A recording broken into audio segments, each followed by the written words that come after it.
Yukarıda olsaydı çok iyi olurdu işte. Şu zaman şöyle Dükkan full doluydu. Her sene bir de değil. Ben Sidar 7. sınıfa gidiyorum. Nusaybin'den geldim. Yani oradaki arkadaşlarımı, öğretmenlerimi özlüyorum. Nusaybin'i özlüyorum. Bir an önce oraya gitmek istiyorum.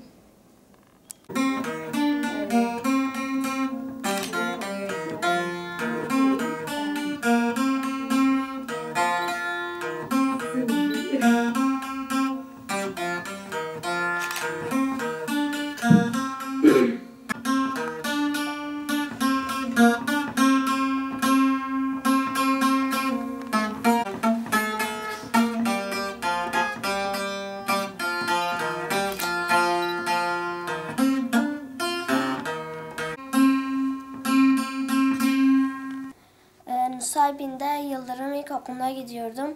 4. sınıfa gidiyordum. Ve ablamla beraber oraya gidiyorduk.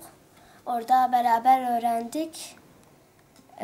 Şimdi buraya geldik. Yasak dolayıyla oradan buraya geldik. Annemi özlüyorum, arkadaşlarımı özlüyorum.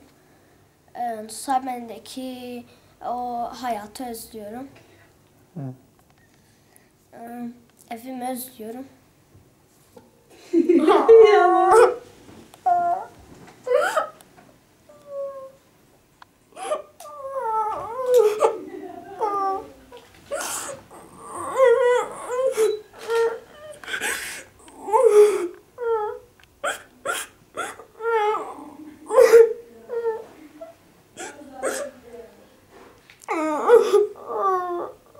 Olmaz inşallah dönersiniz. yapma şunu Gülsüm ama. Ah kızıma söyleyeceğim. Hadi bebeğim yok.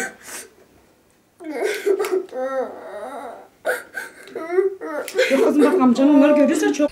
Em sebînê hatine. Em ji ber zilm û zoriyê hatine. Xwedê em sisêl binqate bodromê dane. Hûn sê mal têde. Xwedê em sê mal tê dane. Çend navsın? Em 10-11 nefsin. û em dixwazin dîsa em herin sebînê barişek bikefte. Em barişê dixwazin. Em dixwazin kes neve kuştin, ev xwîn bisekine. Em dixwazin kîca xêr bi Xwedê Teala wê binivîse. Xwedê derîkî xêrê ji me tevara veke. Xwedê Teala kesî mihtacê kesî neke. Xwedê Teala ji kesî re xira neke. Ez vê başqa tişkî dî nizam de. Xwedê wextê ku yardımî bike me û îdare bibe em xwe vê batrûmê de nahêlin. Wê rojê keçika me çûbû mektebê giriya bû. Hat hingî li wê de girî bû gotbî heval mevaleyê gotibûne ev sebînê hatiye û girî bû xweş girî kuştibû vêce alerjiya wê derket bû. Hat vê de xwe avêt amê xwe giriya. Got çima mira alayê mişkene got newla sebînê hatiye. û vêce digoya dê hemê henin sebînê. Ben Nusaybin'den geldim. Lise mezunuyum. Olaylardan dolayı geldik. İnşallah barış olur. Tekrardan eski haline döner. İstemiyoruz.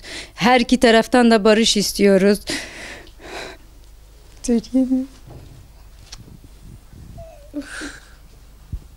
Liseyi bitirmiş miydiniz yoksa? Evet. Üniversiteyi dışarıdan okuyorum. Neler yaşadınız Nusaybin'de? Nusaybin'de Mahalleniz nasıldı?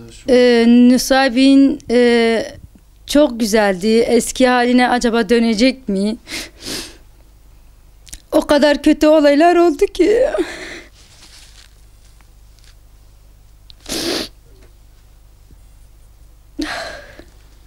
Nerede oturuyordunuz? Yeni Turan'da oturuyorduk biz. Benim babam hasta, kendisi felçli, 3-4 aydır kontrolü gelmiş, götüremiyorduk olaylardan dolayı. Şu anda maddi durum olmadığı için götüremiyoruz.